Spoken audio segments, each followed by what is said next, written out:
Welcome to Heartbreak Chronicles. The warm yellow crystal chandelier in the dining room swayed gently overhead. The, a soft halo of light reflected off the round table covered with a snow-white tablecloth. Tonight, Le Jardin, our favorite French restaurant. Exquisite champagne-colored wallpaper and soft piano music create a romantic atmosphere that. The aroma of truffles and red wine wafted through the air. This was supposed to be a perfect family dinner night. If it wasn't for Sarah's antics. I'm sitting at the main seat at the table. On the left and right are my parents. Across from Sarah. And our daughter Emily was sitting next to her. The calf wiggled lazily under the chair. Sarah's family is there. Her mother, Margaret. Her sister Catherine. And Catherine's husband, William. The table was filled with laughter but the voices seemed distant to my ears. My attention was completely drawn to Sarah's unusual behavior. As the waiter approached the table with the wake, I noticed something was wrong. Sarah always has a glass of red wine with dinner. It was her thunderous habit. But tonight, as the waiter leaned over to pour her a drink, instead, she hastily covered her glass with her hand and, shaking his head gently, he said, "No, thank you." This little gesture was like a stone thrown into a calm lake. It sends ripples through my mind. I leaned back in my chair and scrutinized her. Sarah does look a little different. Maybe it's just me. Maybe it's the soft light that's making me hallucinate. But I swear she looked a lot paler than usual. There's a faint greenish shadow under the eyes that. A sense of exhaustion permeated the whole person. Just then, a horrible thought hit me, out of nowhere. I almost laughed out loud. I'm not laughing. Instead, he hooked the corners of his mouth into a meaningful smile and, "Pick up your own glass of wine." Tap the walls of the cup lightly with a fork. The crisp sound caught everyone's attention. To family, I raised my glass, and to honesty. A few confused glances swept over the. It was accompanied by a couple of vague choruses of agreement. Sarah's eyes instantly lock onto me and I saw a flash of panic and fear in her eyes. "That's good. Honey," I spoke in an easy, casual tone of voice. "Not drinking tonight? Is it because you need antibiotics for the gonorrhea you contracted on the cruise?" The table fell instantly into dead silence. Someone's choking on their drink. Make a violent coughing noise. Margaret huffed and puffed. Her fork hit the plate hard. Sarah's face turned white for a split second as I thought she was going to faint on the spot. "You." She opened her mouth. The voice was as thin as a gnat. I didn't give her a chance to finish.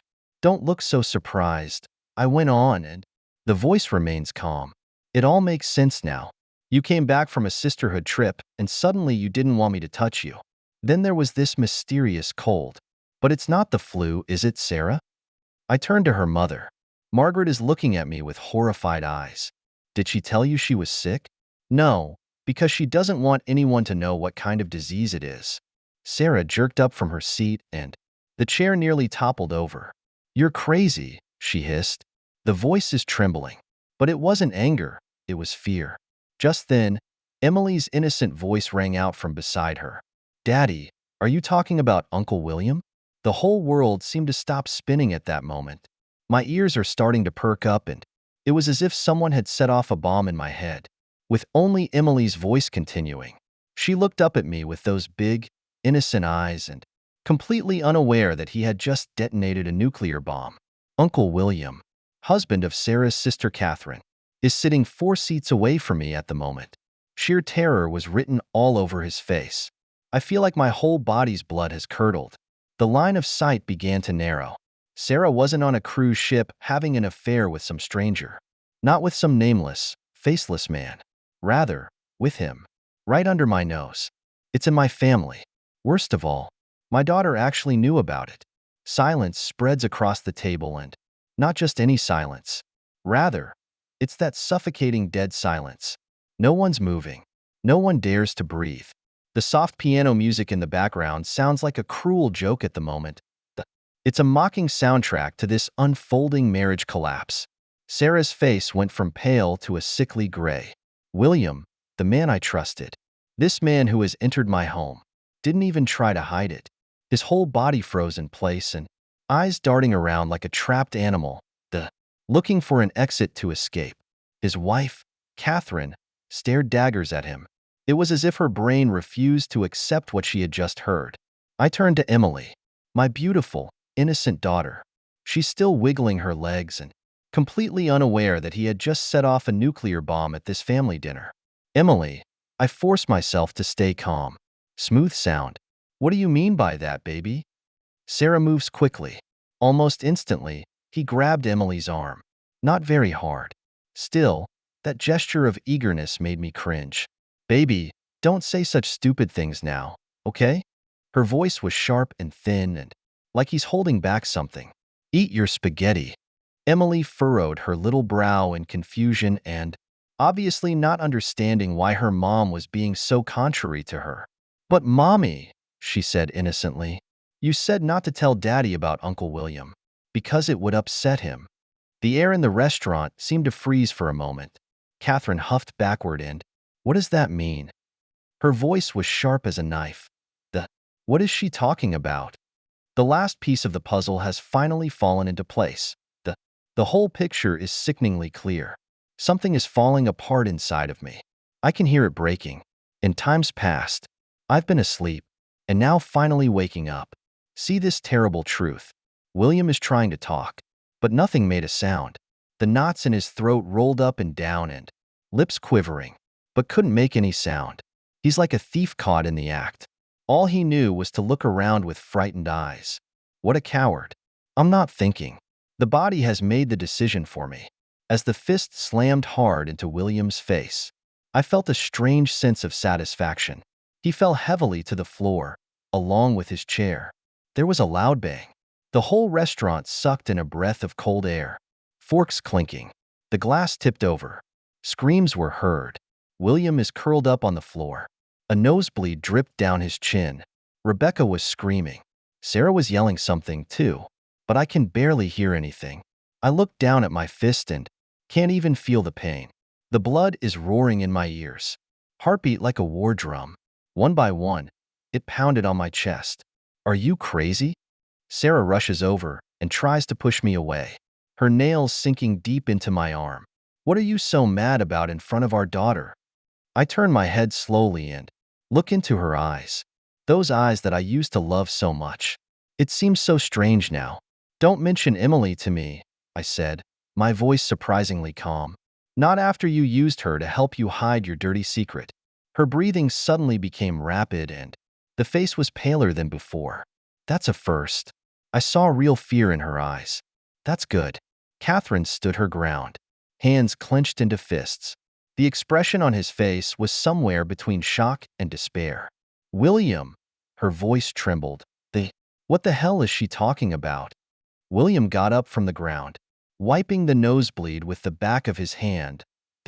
But there was no talking. He's afraid to look anyone in the eye and especially his wife's. Fucking cowards. Emily started crying. Her little shoulders were twitching and tears rolled down his face in big, big tears. She doesn't understand what's happening, but one could feel the suffocating tension in the air. Sarah turned to try and comfort her. But I beat you to it. Don't touch her, I snapped. One picked Emily up. She immediately tightened her arms around my neck and little face buried in my shoulder sobbing. You've upset her enough. Sarah's mother, Margaret, finally got over her shock. This is a public place, she whispered. We should. A public place? I sneered. Is that what you're worried about? Not this thing about your daughter and son-in-law getting together behind everyone's back. Watch your language, Margaret snapped, but her face had turned pale. Use words. I continue to sneer and, well then, let's be civilized. Sarah, do you want to tell everyone how long you and William have been cheating? Or would you prefer our daughter to come and say it? Sarah's face twitched and she opened her mouth to say something but Catherine interrupted her. How long? Her voice was low and dangerous and answer his question, Sarah. How long has it been going on? Sarah's lips quivered. Catherine, 3 years, William snapped. His voice was hoarse. The whole restaurant seemed to shake at that moment. 3 years. I felt my heart stop beating. 3 years. For 3 whole years. I've been living an elaborate lie. Every smile, every good morning kiss, every I love you. It's all fake. Catherine's reaction was calmer than I expected. She slowly turned to her sister and the pain in his eyes almost burned. Do you hate me that much, Sarah? She asked, softly. Hate enough to ruin my marriage? That's not true, Sarah said eagerly. I never. Shut up, Catherine interrupts her and voice as cold as ice. You betrayed me, betraying your family, even got your daughter involved. What else do you have to say? Emily sobbed harder in my arms. I patted her back gently and feel her tiny body trembling. It's all too much for her. But Sarah apparently never considered that. All she could think about was how to protect her secret, even going so far as to make his own daughter complicit. I'm gonna get out of here, I said. The calmness in my voice surprised myself. I looked around. Look at these familiar faces. My parents are sitting there. The look on his face was one of disbelief. Margaret clutched her napkin, as if it was her only saving grace. Catherine is standing there, like a volcano about to erupt. William has his head down. The nosebleed was still dripping. And finally, Sarah, my wife, standing there. There's a look on his face that I've never seen before. A mixture of fear, shame, and despair. Wait! Sarah reaches out and tries to grab my arm. Let me explain. I dodged her hand. It's like avoiding a poisonous snake. What are you trying to explain? Explain how you lied to everyone for 3 years. Explain how you got our daughter to keep your secret for you. Or explain why you feel you can trample on our marriage like this. As I walked out of the restaurant with Emily in my arms, the cold night air cuts like a knife in the face. Emily's tears have soaked my shirt. Her tiny body was still shaking slightly. I could feel her heartbeat coming through the thin dress. It's unnaturally fast. God, an 8-year-old shouldn't have to go through that. I patted her back gently and, feeling her gradually calming breaths, trying to keep my voice steady. It's okay, baby, it's okay. Behind the glass doors of Le Jardin restaurant, I can slightly hear the chaos. Sarah's still screaming my name. The sound of clinking cutlery kept coming from the whispers of other diners rose and fell like waves. This once favorite French restaurant of ours, now a witness to the breakup of our marriage.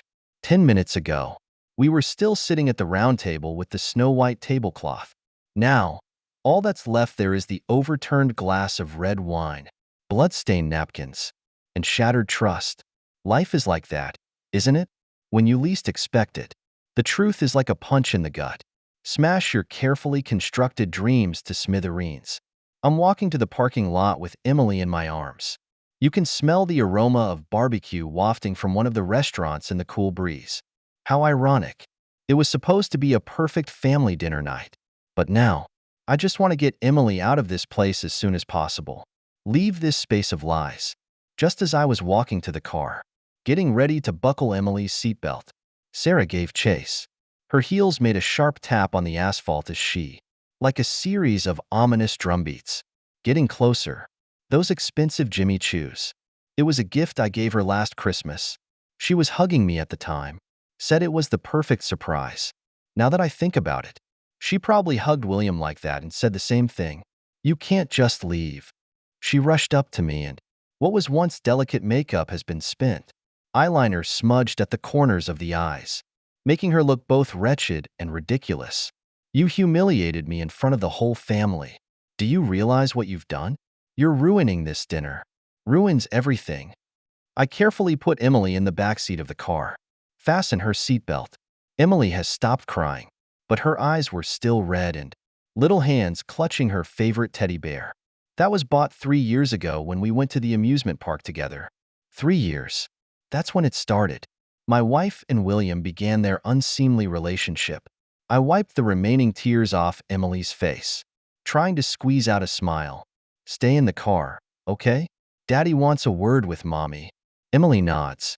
Hugged the teddy bear tighter. I closed the car door. That's when he turned to face Sarah. I humiliated you? I let out a sneer and there's disbelief in his voice. 3 years, Sarah. For 3 whole years.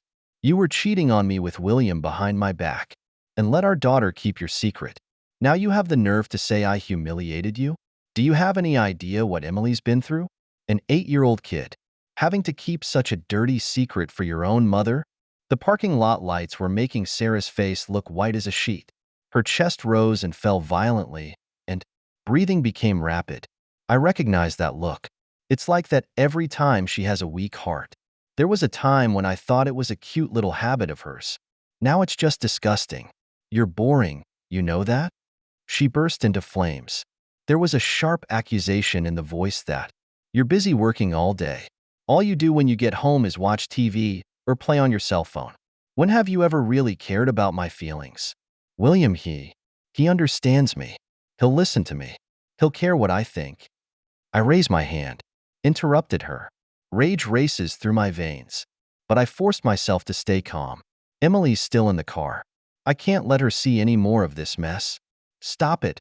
My voice was low and dangerous, and you're telling me that just because I'm busy at work, not romantic enough. Does that give you a reason to seduce your sister's husband? Is that your excuse? You don't even understand. Her voice began to shake and tears came to my eyes. William understands me. He'll listen to me. He makes me feel like a woman, and not just a wife and mother. What a ridiculous defense. I was about to say something. An icy voice rang out from the darkness. Is that right, sister? How did he understand you? In our marriage bed? We turned around at the same time. Catherine is standing a few meters away. The streetlight cast a long shadow over her. There were no tears on her face.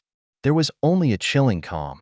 William followed a few paces behind her, with blood on his nose. Looks like a pathetic clown. There was dark red blood on his white shirt. It made him look even more wretched. Sarah's face instantly turned pale. Catherine. Her voice was so shaky that she could barely hear it. Catherine gave her a cold look and then he pulled a cell phone out of his handbag. She's moving very slowly, very elegant. It's like preparing to show off some precious item. Let's hear how you were understood, okay? Let's hear about your sweet time. She pressed play. Sarah's voice came out of the speakers, light and pleasant, with a sickening sweetness. I don't feel guilty anymore, you know? It's not like he's going to know anyway, right? A light laugh, then continued. William really gets me. He listens to me. He made me feel things I never felt with him. I've never been happier. The recording continues, but I can't listen to it anymore. I rushed forward. As soon as he snatched the cell phone, slam it to the ground with force. The cell phone shattered to pieces on the asphalt. Parts are splattered all over the place. Sarah lets out a scream and William takes a step back, and Catherine just stood there. A sneer hung at the corner of his mouth. You already knew that. It's not a question of. Rather, it's a statement. I looked at Catherine. Suddenly something dawned on me. Knew that months ago, Catherine nodded. The voice was terribly calm. I'm just waiting for the right time. Seems like a good night for it, doesn't it? The blood drained from Sarah's face. Her lips quivered. You've been recording? Not just recordings, dear sister. Catherine steps forward. The voice is low. Do you think I'm really that stupid? All that sudden overtime. Those inexplicable outings. Those evasive eyes. Do you really think you guys covered it up that well? William finally spoke up. His voice was hoarse. Kathy, please let me explain. Shut up. Catherine snapped, turning. You coward. Trying to explain something now? Explain how you slept with my sister behind my back? Explain how you cheated on us in our marital bed? Or explain how you were with her on the night of our 10th wedding anniversary? I'm standing there. Watch this farce unfold before your eyes. Suddenly, everything is getting so ridiculous. The woman I've loved for 10 years. This guy I thought I knew. It seems so strange now. She's standing there. The expression on his face shifted between anger and fear. Like a thief caught in the act, trying to justify his crimes. There's a slight sob coming from Emily in the car. The sound was like a hammer blow to my heart. I took a deep breath. Enough, there's a kid in the car. Do you want to continue this farce in the parking lot? Sarah then remembered that Emily was still in the car. Her expression softened a bit and walked toward the car. Let me talk to her. No, I blocked her. You've hurt her enough already. She's my daughter. Sarah screamed. Yes, I look her straight in the eye and, a daughter you used to cover up an affair. You asked her to keep your secret. You're putting her under this kind of pressure. Tell me, Sarah, is that what a good mother would do? Sarah opens her mouth, but can't say the words. Tears began to gather in her eyes but I can't tell if it's real remorse anymore. Still another well-orchestrated show. I turn toward the driver's seat and leave Sarah behind. Catherine and William are standing under the lights of the parking lot, like an actor in an absurdist play. When I started the car, Sarah rushes up and slaps the car window. Wait, we need to talk. It can't end like this. I rolled down the window. One last look at her. Once upon a time, my favorite face in the world. Now it only makes me feel strange and disgusted. What do you want to talk about? Talking about how you used our daughter? Or talk about the good times you had with William? Or maybe, do you want to talk about how you've spent the last 3 years? Lying beside me every night. Fell asleep with his scent? Her hand dropped and the tears finally broke the bank. I love you. Please. I laughed. It's the kind of smile that breaks your heart. No, Sarah. All you love is the life I give you. But that life, it's over as of tonight. Bye, Sarah. I hit the gas. In the rearview mirror, Sarah's getting smaller and smaller, finally disappearing into the night. Emily asked softly from the back seat, Daddy, where are we going? I looked at her through the rearview mirror. My little angel. Innocent victims caught up in this sordid farce. Come home, baby. Just the two of us. It's all over. But in a sense, it's also a new beginning. On the drive home, Emily drifted off to sleep in the back seat. Streetlight after streetlight swept past the car window. It cast light and shadow on her tiny face. Through the rearview mirror, I could see her brow still slightly furrowed and, even in his sleep, he carries his heart with him. That shouldn't be the look on an 8-year-old's face. When I pulled into the garage, the familiar silhouette of the house looked strange in the night. This home that we built brick by brick, now it looks like an elaborate lie. Sarah's gardening work. Rose beds in front of the door, still faintly scented by the moonlight. Once upon a time, and I'm still touched by how much she loves these flowers. Now it just feels ironic. She's probably carefully nurtured her relationship with William in the same way, taking root in the cracks of our marriage. I picked Emily up gently and she stirred in my arms but not waking up. The moment I walked into the house, Sarah's breath is in the air. The smell of her favorite jasmine perfume was still in the air.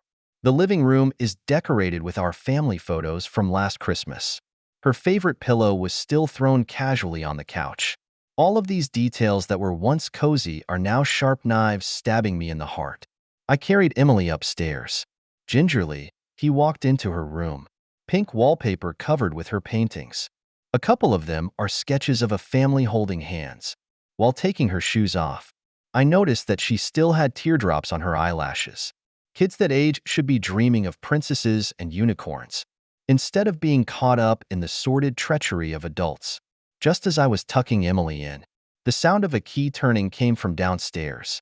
My body instantly tightened. Sarah's back. I placed a soft kiss on Emily's forehead, then quietly closed the door to the room. As I was walking down the stairs, Sarah is standing in the center of the living room. She'd changed out of that expensive evening gown and, now wearing one of my old t-shirts and a pair of sweatpants. It's her usual trick. Wear my clothes to create intimacy. But now, this familiar image only made me feel a wave of revulsion. Is Emily asleep? She asked, softly. There was a tentativeness in his voice. I nodded, walked to the kitchen, and poured himself a glass of water. My throat is dry and sore, but I don't know if it's because of anger or sadness. We need to talk, Sarah said as she followed me into the kitchen. About what happened tonight. Now you want to talk? I put down my glass of water. The voice is so cold it's scary. After your good deed was poked and prodded?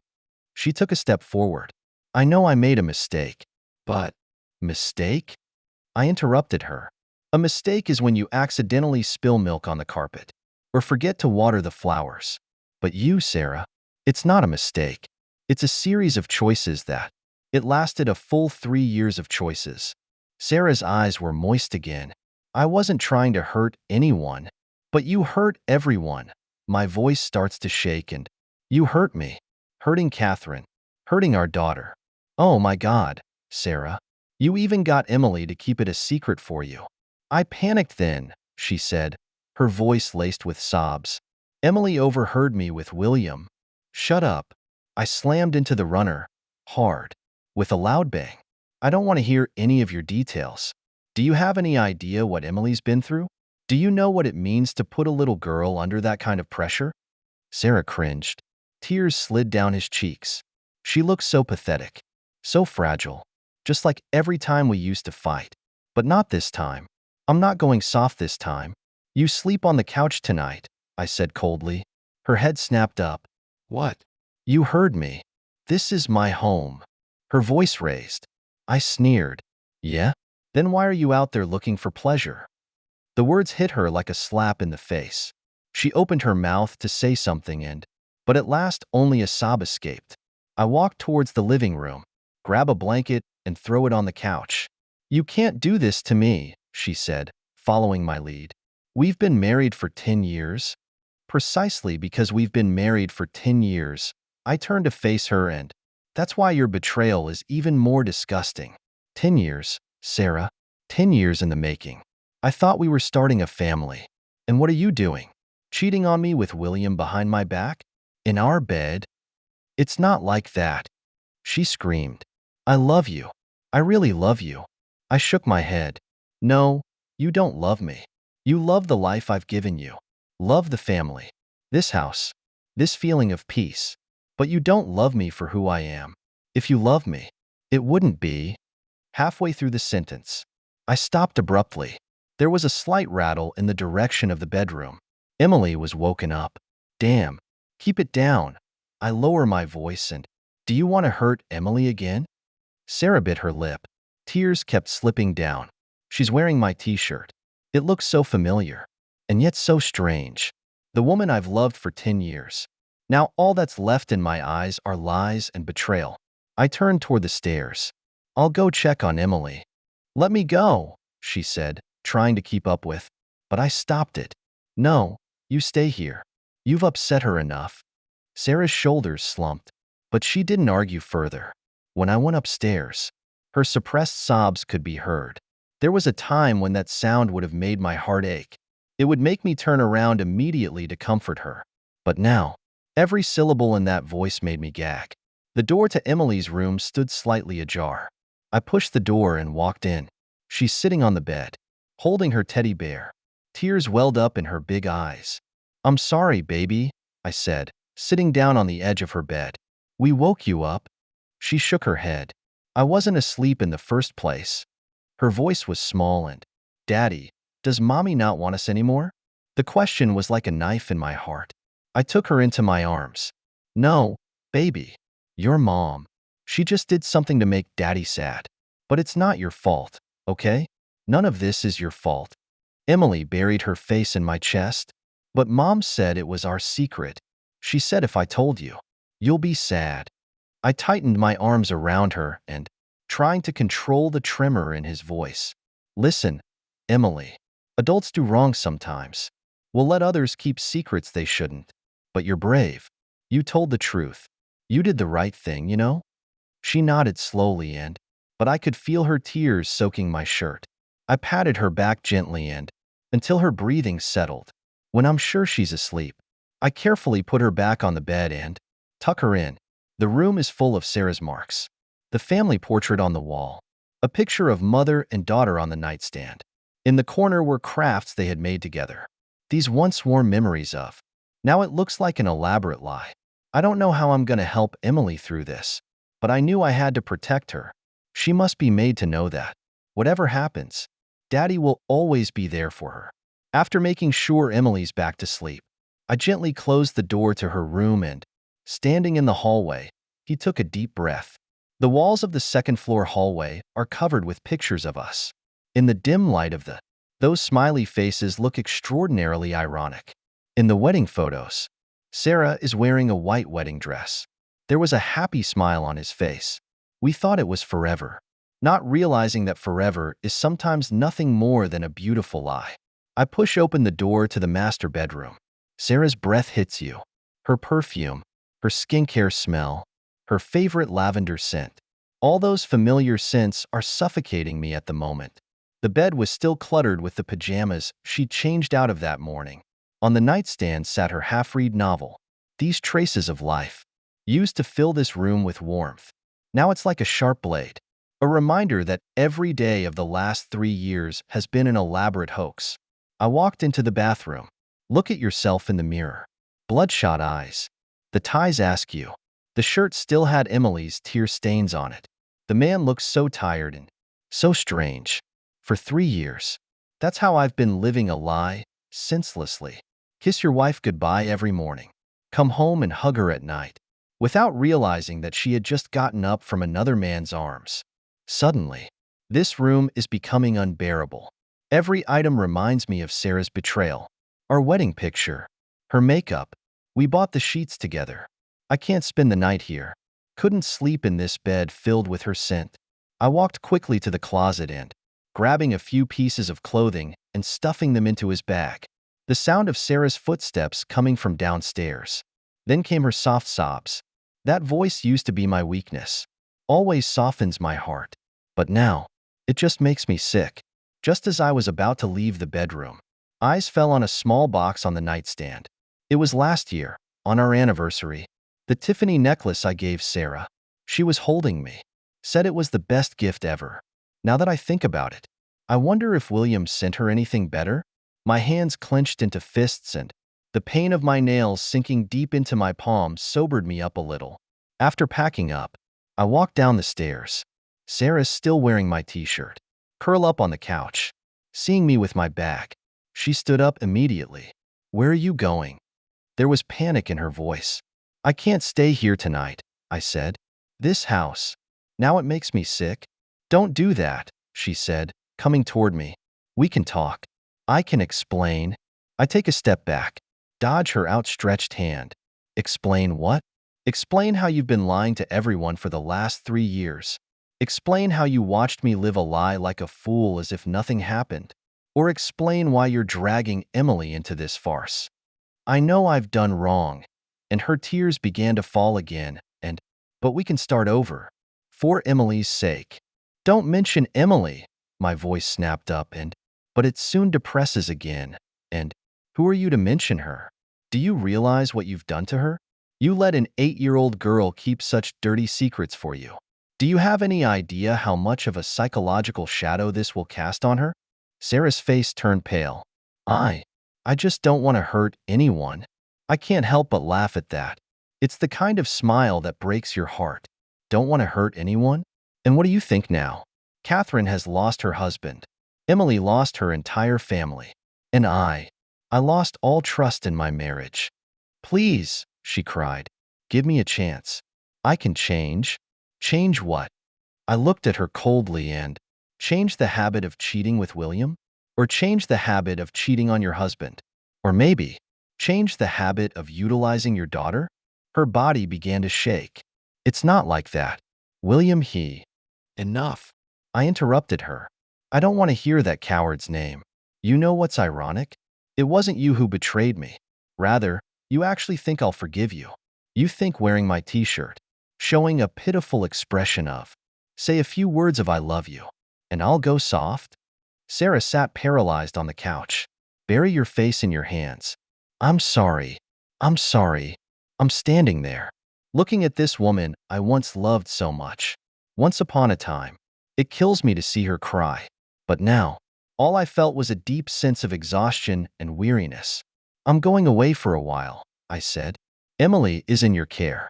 But if you dare to involve her in anything she shouldn't be involved in again, I will file for full custody immediately.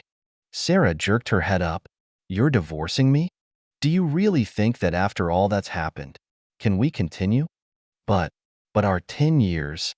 Her voice trembled. It's because of these 10 years, I said, turning toward the door, and that's why your betrayal is all the more unforgivable. Sarah jumped up from the couch and rushed to me. Don't go, please. We could go to a marriage counselor. It can be fixed slowly. I looked into her eyes. Those eyes that I used to be so enamored of. It only struck me as strange now. There's nothing to fix, Sarah. Not only did you betray me and ruined our family, the scariest thing is, you don't even think it's a big deal. You know what? It's not a failure. It was a relief. She was going to say something else, but I've opened the door. The night breeze blew in and, with coolness, and yet, I felt incredibly awake. Standing on the porch, I took one last look at the home, with memories around every corner. But now those memories are tainted. Bye, Sarah, I said. I hope you and William get the happiness you want. I didn't wait for her to answer. Shut the door directly. Those few steps towards the car. It feels easier than ever. When you start the engine, I saw Sarah standing in front of the window, but I have nothing left. 3 years of lies. It finally draws to a close tonight. Driving away from the house, I felt like I was waking up from a long nightmare. This isn't the end. Instead, it's a new birth. Ahead's road may be long and hard, but at least, from now on, I can be honest with myself. Facing Emily. Face life. In the rearview mirror, I watched the house of lies fade into the night. In a sense, it's also a relief, because sometimes, the truth, though painful, yet it is the only way to be free. That's the end of today's story. For more captivating tales, hit subscribe and never miss an episode.